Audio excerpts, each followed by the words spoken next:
Hi friends, good morning. ఈ video అయితే మా అమ్మ వాళ్ళ ఇంటికి దసరాకు వెళ్ళిన కదా, అక్కడి వీడియో అన్నమాట. ఇవి రేషన్ బియ్యం నేను చూసేది. ఇందులో అయితే డిఫరెంట్గా అయితే కొన్ని బియ్యం అయితే వేరుతున్నా. నేను మీకు డిఫరెన్స్ అనేది అయితే చూపిస్తా.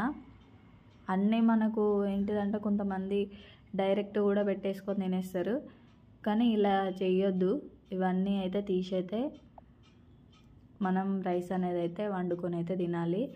చాలా లావుగా ఉన్నాయి అన్నమాట. ఇది కొంచెం ప్లాస్టిక్ టైప్ లాగా ఉంది, గట్టిగా ఉంది. అసలు ఇట్లా కొరుకుతుంటే కూడా అసలు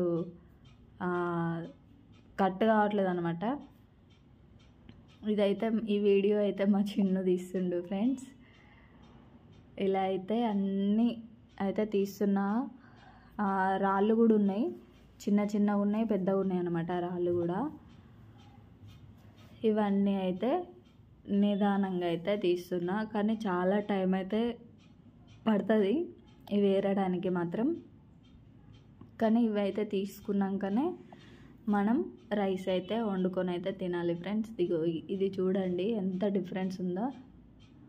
ఇంకా లాస్ట్లో అయితే ఒక వీడియో ఉంటుంది అనమాట. అది షార్ట్ వీడియో కింద అయితే అప్లోడ్ చేద్దాం అనుకున్నా, కానీ వీలు కాలేదు ఇంకా. ఎందుకంటే వాయిస్ అనేది ఇవ్వాలి కదా, డైరెక్ట్ పెట్టేస్తే బాగుండదు కదా అనేసి ఇక కొంచెం ఈ మళ్ళీ నెక్స్ట్ డే రోజు ఈ రైస్ అయితే మనం డైలీ యథావిధిగా చూస్తూ ఉంటాం కదా, అందుకోసమే అనేసి అది ఇది అయితే మిక్స్ అయితే పెట్టేస్తున్నా. ఇప్పుడు అప్లోడ్ అయితే చేసేస్తున్నా. చాలా డిఫరెన్స్ అయితే ఉంది ఈ రైస్కి. లెఫ్ట్ హ్యాండ్ అయితే లావు ఉన్నాయి అనమాట రైస్.